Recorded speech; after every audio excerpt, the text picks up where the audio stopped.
Thank you very much for joining us today. And we are going to be talking about how, as health coaching, we want you to have fun, make money, and deliver the impossible. Now, Austin and I started the business with the vision of helping people create the world they want to work and live in. After 15 years in marketing in some of the biggest brands and organizations in the country, and then Austin with a financial services background spanning quite a lot of years, many startups, many big businesses built, and a lot of success along the way. Both of us found that we were coaching all of the time within our businesses, and we were seeing the impact that actually helping people find what's great about them and their way to do things, which leads us on to talent, which is your personal recipe for success. So often in the world, we forget about the things that make us special, and I'm going to pass you over to Austin.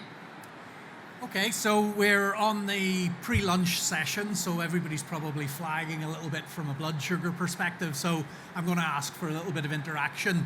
Can anybody shout out what they think the definition of talent is? Any suggestions? What do we exhibit in talent? The psychological definition, sorry, what was that? Specific skills, but I think if we look at it, normally specific skills are derived from your natural talent. Psychologists define talent as the capacity for excellence. And so talent tends to be thoughts, feelings, or behaviors that occur naturally but can be deployed purposefully. Now that sounds like a bit of psychological mumbo jumbo, I know, and it's quite a handful. But whereas skills can be learned, talent is effectively implicit. And so it's intrinsic to all of us that we're good at something. If you think back maybe perhaps to your childhood before you began accruing skills and knowledge, you might have had a great capacity for the egg and spoon race, or for finger painting, or you might have been the one in the class that had the gift of the gab, was a good communicator, naturally sociable, and they're your implicit and intrinsic talents, the things that occur to you naturally. And what we at Hulst tend to do is when we're coaching clients, we can scientifically map your talents to strengths. And we do that using the CliftonStrengths assessment. And the CliftonStrengths assessment It's going to come really soon. Because first things first, I'm going to share the agenda just so you know what the rest of this talk contains.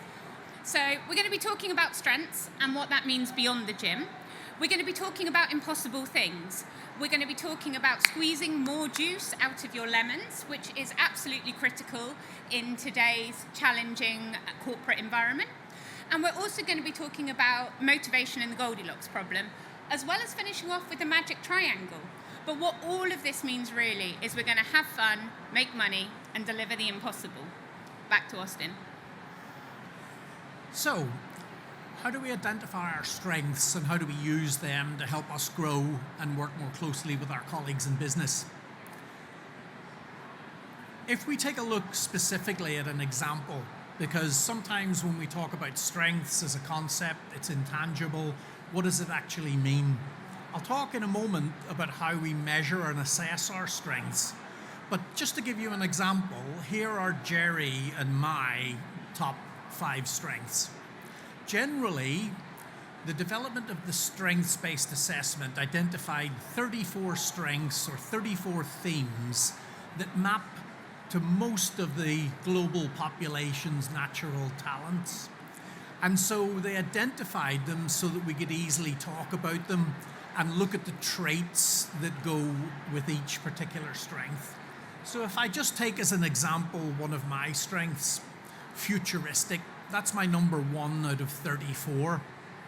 And how I apply futurism or futuristic is seeing how things may evolve, seeing how business might develop, what the future might hold. And that allows me to help communicate to the people that I work with where I see our future lie, where I see areas for growth, where I see areas for success. And it allows me almost to look to the horizon rather than looking 3 steps in front of me, which can be extremely frustrating for Jerry because I'm always looking over the horizon. And so by understanding that strength and understanding the qualities that can be derived from it, I'm able to lean into it. Similarly, when I understand Jerry's strengths and understand what her natural talents map to, I can understand why I'm more suited to certain things because I don't have any creative bones in my body. I have ideas that I want to materialize, but I've no idea how to create the marketing or the materials to formulate those ideas. Whereas Jerry, with her strengths, has the ability to win others over. She's a good communicator, and she's also an activator, so she wants to get things done, as do I. And so by understanding our own strengths and the strengths of the people that we work with, we can look to maximize the efficacy of our natural talents. Jerry, how did that look when we first set up the coaching business together? For me, naturally, I love, my number 1 is Woo, which stands for winning others over. And what that means in shorthand is I love people. I love being around people. I love meeting people. I love making friends. And when I was working in an office and I was in a big corporate company, it was not a problem at all. But suddenly, when I was working from home quite a lot, it was just Austin and myself, I was just finding like I wasn't quite on my A game. And so I looked at my strengths and I thought, what am I missing?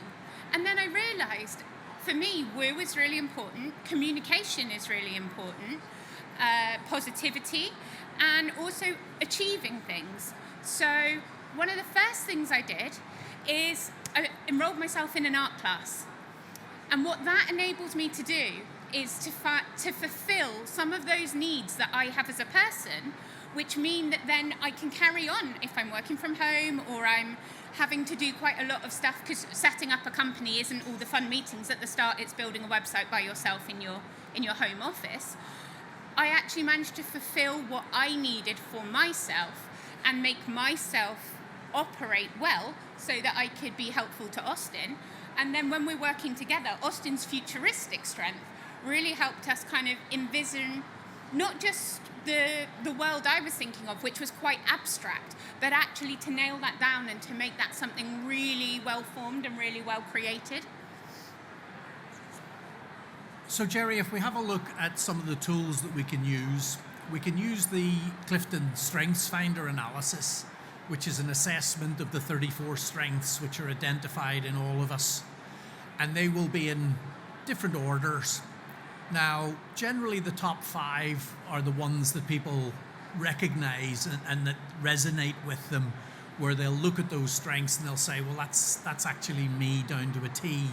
That's why I'm a good salesman, but I wouldn't make a good accountant, or I'm a good business development manager, but it wouldn't make me a good researcher.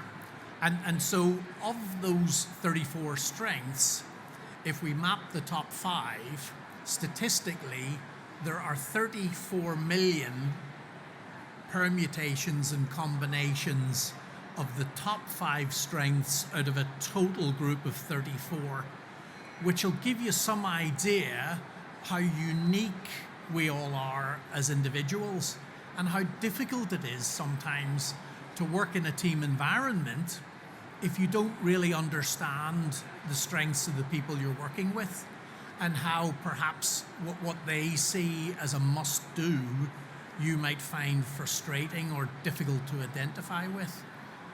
When we understand each other's strengths and how they reflect the talents of individual members of the team, it's statistically and scientifically proven that people feel much more comfortable in their place of work. Their sense of well-being is greater. The productivity and profitability of the business increases.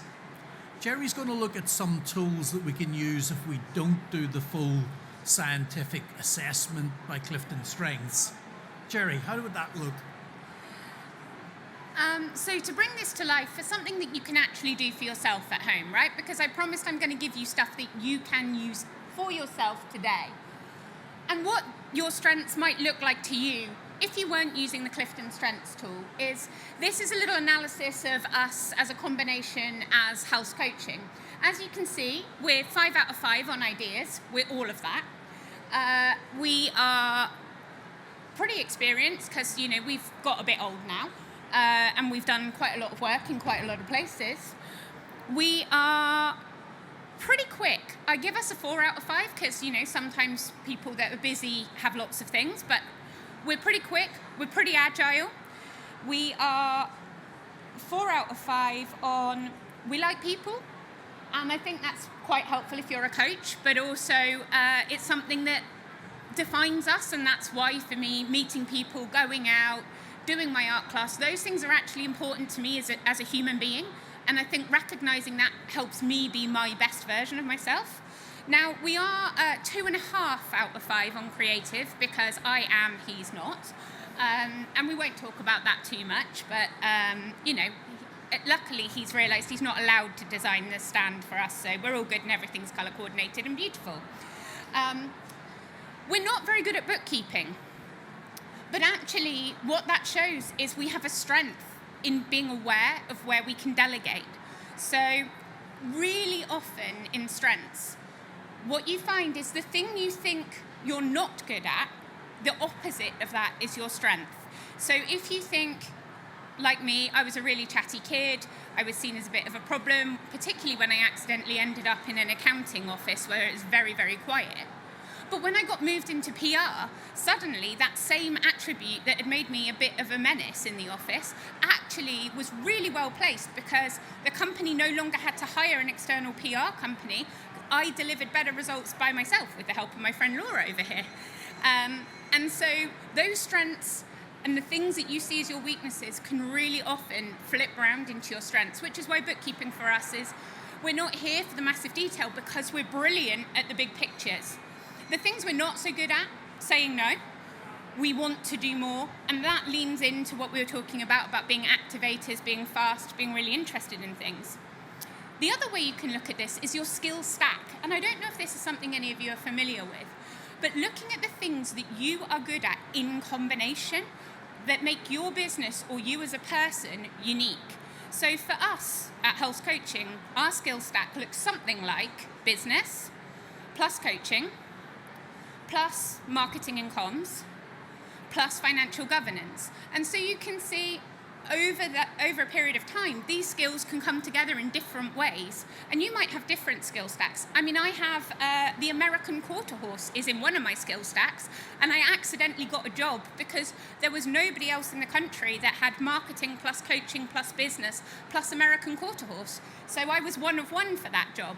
And that's where helping you think about what's unique about your sets of experiences and applying your different skill stacks to your situation can help you really capitalize. And now I'm going to ask for an impossible thing. So I know it's late, I know you've had a long day, but can I ask you to please stand up for me? Come on, I believe in you all. There we are. Impossible things was to get people to stand up in your talk, so thank you so much. Now I want you to reach as high as you can. And the person who reaches the highest is going to be the most successful business person. Thank you very much, sir. So reach as high as you can. And who can reach the highest? Right. Tiptoes like that? Yeah, tiptoes. Great. Okay, thank you very much. You can all sit down. Now, I noticed you had an umbrella here, but you didn't use that to help you reach higher. There are a whole load of chairs here. Nobody stood on one. Health and safety, thank you, because you're all well behaved and we all know we shouldn't do that. But there are so many things that limit our faculty for deciding what's possible and what's not possible. So this is why it's so important to study your wins, because they'll tell you how to win again. And if you only think about how you can be better, you'll never realize how strong you are. He's telling me to hurry up, I'm on it. So I want to think about an impossible thing here.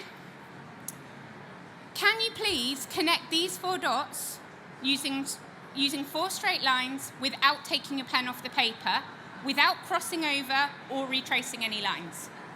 You got like a minute, because otherwise I'm going to get told off for being slow again. Anyone got it? Yeah?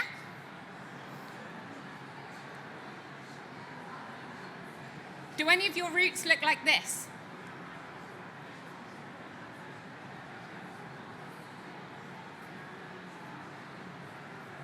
This really rattled Austin's brain, because he's like, you haven't done it right.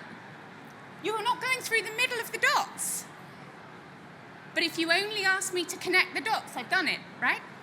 And so sometimes this is why the specific how is so important. If we really care about the how, we need to detail that to people. And if you want a problem solved and you want a solution that nobody else has ever come up with, then you need to ask somebody to think in a way that they've not thought before. And this is why, if you'd studied your wins from the standing up situation, you might have thought there's going to be a trick to this, there's going to be an outside the box. So, moving rapidly onwards to squeezing more juice out of your lemons. When life gives you lemons, remember to use your strengths. Because people who use their strengths every day are 6 times, that's 600% more likely to be engaged in their job. They're also 12.5% more productive, because if you do things in the way that works for you, you will find them easier. They're 300 times, or 300% or 3 times more likely to report having an excellent quality of life, and they're more confident and more likely to achieve their goals. And this isn't just like data from the world of Jerry. This is Gallup. It's across about 3 million data points across the globe. So using your strengths and knowing your way to solve a problem that's particular to you, just like me knowing my strength and feeling that I maybe wasn't seeing enough people, it's helping me to then be my best self and bring my best solution to this. Another example I had is a lady I was coaching recently. She really struggles to get social media done. It's part of her job. She has to do it. It's not her favorite. And she was spending like half a day worrying about it as a thing. When she's worrying about it, she wasn't getting it done. Now she sets herself a 20-minute timer, a strawberry that ticks, and she does her own mini art projects. She does all the photography, she does all the drawing herself. She's got the best results she's ever had. Now for me, that sounds like a nightmare, actually having a timer tick. But for her, that works to her strengths and enables her to be more successful. And these are the really small things that being aware of your strengths can help you find your own recipe for success. But I've waffled on enough now, so I'll hand you over to Austin. One of the ways that people can have fun in business is by being engaged. The last business I set up was about 13 years ago, and myself and my colleagues set the business up on my kitchen table, and we developed a kind of a phrase or a philosophy for the culture in the business, and that was have fun, make money. Not make money, have fun, but have fun, make money. And we determined that we would enjoy what we did, and that when we recruited people that we liked, even if liking them was a stronger recruitment motivation than their transferable skills and knowledge. Because we wanted to create a culture where people had fun, we retained our talent, and everyone was engaged. And we did that very successfully. And within 10 years, we had a $1 billion under administration and management, and we had a staff turnover of about 4%. So having fun, recognizing people's strengths, and valuing them was really important to us. 68% less likely to feel burnt out at work always or very often, if people are managed according to their strengths, if their opinion is valued, if they have a voice, if they feel as if they have a friend at work. And similarly to the CliftonStrengths assessment being a scientific and empirical tool, we also have a range of scientific engagement surveys which can be completed anonymously by employees in a team environment that will give you an empirical percentage engagement that you can then assess, monitor, measure, and work towards improving. And it gives you real hard-edged data. Jerry? Okay, and so now we're going to move on to Goldilocks. Now, she might appear like a nice young lady. She's pretty famous. She's pretty well known. Her and the Bears, you know, it was a thing. But Goldilocks actually has quite a lot to do with motivation. Because for Goldilocks, it was too hot, too cold, too hard, too soft. And motivation is very much like that. We spend a lot of time in our lives trying to find motivation. And actually, the sweet spot for motivation, this is by somebody much more clever than me, James Clear from Atomic Habits, for those of you who are a fan of the book, massively recommended. If you want to find motivation, that sweet spot lies between failure and boredom. So you need things that are just hard enough that you don't feel like you can't do it at all. And you need things that are not so easy that they become boring. And maintaining your work in that motivation zone is actually really challenging. But if you can stick to the Goldilocks rule, it will help you.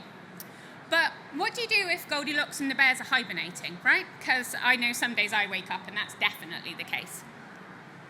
So if motivation isn't coming to you, how can you make the task smaller? Really, really often we overwhelm ourselves with the scale of what we're asking ourselves to do. One of the immortal ones is a guy in my team had crufts on his list for 3 weeks. And after 3 weeks, I was like, hey, I noticed crufts isn't moving. And he was like, yeah. And I was like, do you think there might be a reason why? And he was like, I just never get to it. And I was like, okay, but what part of the 57 jobs of setting up a pet food brand stand for crafts are you going to start with? And he was like, oh, maybe I'll do the electrical contractor. I was like, that's what I should put on my list. Yes it is. And that's how we can make our lives easier, because if we give ourselves tasks that we can actually do and we stay within that Goldilocks zone, we can get it done. Also think about how you can create a feedback system so the small steps get measured. So my friend Seb's over at the back there, he's a PT, he knows quite a lot about this. Making sure that you hold yourself accountable, just like with your PT, you don't employ them because you can't count to 10, you employ them because they help you create a roadmap to the fitness that you want to achieve, and they help you make sure that you're actually getting there. And that's why accountability and friends are actually your secret weapon. Because one of the most interesting things I've seen recently is that people with one collaborative relationship at work are 18% higher performing. So that's one friend or person that they feel they have a close relationship with at work materially changes the performance of an organization. So if you multiply that out across the number of people in your organization, that really makes a difference. And that's also why, statistically, businesses that are started with 2 founders, not 1, perform better, because you have one friend to collaborate with, well, sometimes when he's not telling me off or telling me to hurry up or something. But moving on to the magic triangle, and I promise we're getting to the end of the show now. Here's my gift. So if you want to make money, you want to deliver the impossible, and you want to have fun, these are your equations. This is for the science nerds among you, and I'll pass you over to Austin. So, luck is where preparation meets opportunity. And we hope that we have lots of luck at the show today, because we've all prepared our stands and our presentations, and we have the opportunity to address you wonderful guests who've been kind enough to come and spend some time with us. Performance. How do you reach peak performance? How do we reach our potential? Many times, reaching our potential is hampered by that little voice in the back of our heads, which could be fear of failure. It could be someone saying that we're not valued enough.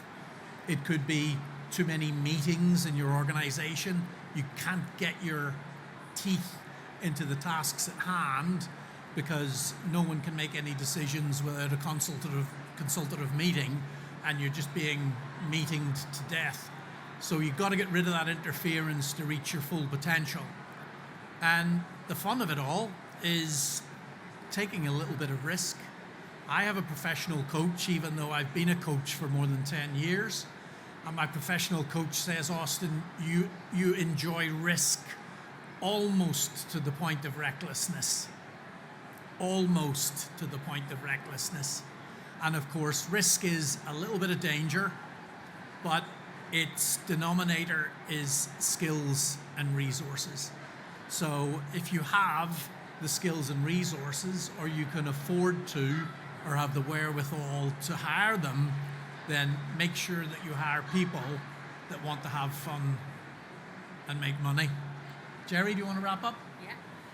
Yeah, so the one story I have about luck is there was a guy, he was living in a village. He was really, really prepared. He knew that the village was going to flood. It flooded every winter. He had all the stuff in his house. He had his little flood defences up. He had his food. He was ready. And lo and behold, the river flooded. And the man's there. He's in his house. The water starts coming up. It starts coming up through his garden. And all of his neighbours are saying, hey, like, we're going to the next village because, it's safer. Are you not coming? And he's like, no. I'm prepared. I'm totally prepared. And then the water got a little bit higher. And the villagers in the end begged the local farmer, and they're like, please will you go and get him? Like, go with your tractor and go and get him because the water's getting really high now. And the guy's like, no, I'm prepared. I'm fine. I've got my food. I'm just moving upstairs. I've moved all my stuff out the way. I'm cool. And then water gets a bit higher. The villagers send a boat. The boat comes. The man's like, no, I'm prepared. Then again, the villagers then in the end, I'll wait for that to stop, send a helicopter. The helicopter comes, the man's still there, there's more and more water, his house is nearly filled up to the top. He still won't go. He says, I'm prepared, I've got everything I need, I'm fine. He wakes up in heaven and the angel says, I sent you 3 opportunities to get out of there. So make sure that you have your eyes open for the opportunity, no matter how prepared you might be, because that's where we grow. So thank you ever so much for being here today and joining us. I hope you have fun, make money, and deliver the impossible. And if you have any questions, please let us know.